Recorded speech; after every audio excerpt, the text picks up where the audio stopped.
Guys, we're less than a month out from the primary. The two Democrats, Kara Eastman and Brad Ashford, are battling it out right now to see who will challenge incumbent Republican Congressman Don Bacon in November.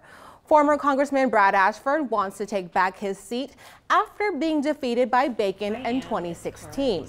But first, he'll have to face Kara Eastman, who leads the nonprofit Omaha Healthy Kids Alliance. Eastman says she's the only lifelong Democrat in this race, she told us. She's running because of her mother, who is battling her fifth bout with cancer and the high cost of health care and prescription drugs.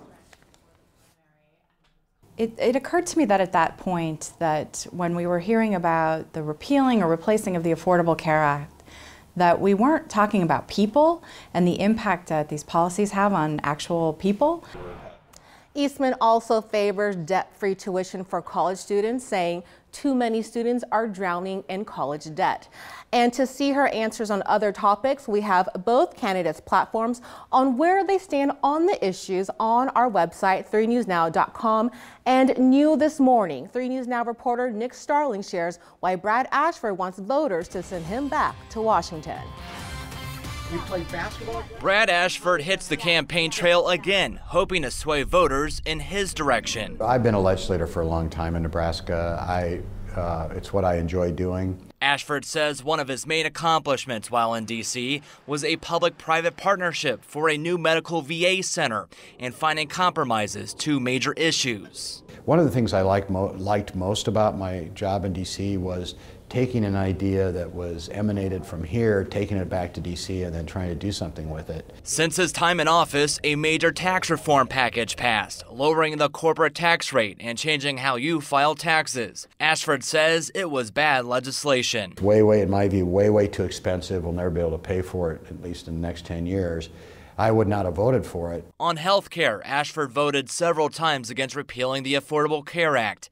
It's still in place today, but Ashford says it needs to be fixed. We have to provide more choice for health care. That means either you can get, if you have your insurance from your employer, you should be able to continue to have that. On DACA, Ashford says he would vote to keep Dreamers here so families are not separated. If we legislate only on the DACA kids and we don't talk about a pathway to citizenship, or if the result of what we do is dividing families, I think in the end we're going to regret that. Ashford doesn't support tuition-free colleges, but wants more money to go into helping student loans. I do support the idea of a fifth year of high school, the idea of funding that fifth year, whether it's in high school or community college, before you go on in your career or going to college, and we can fund that. But before a rematch with Congressman Don Bacon, he has to beat Kara Eastman in the primary first.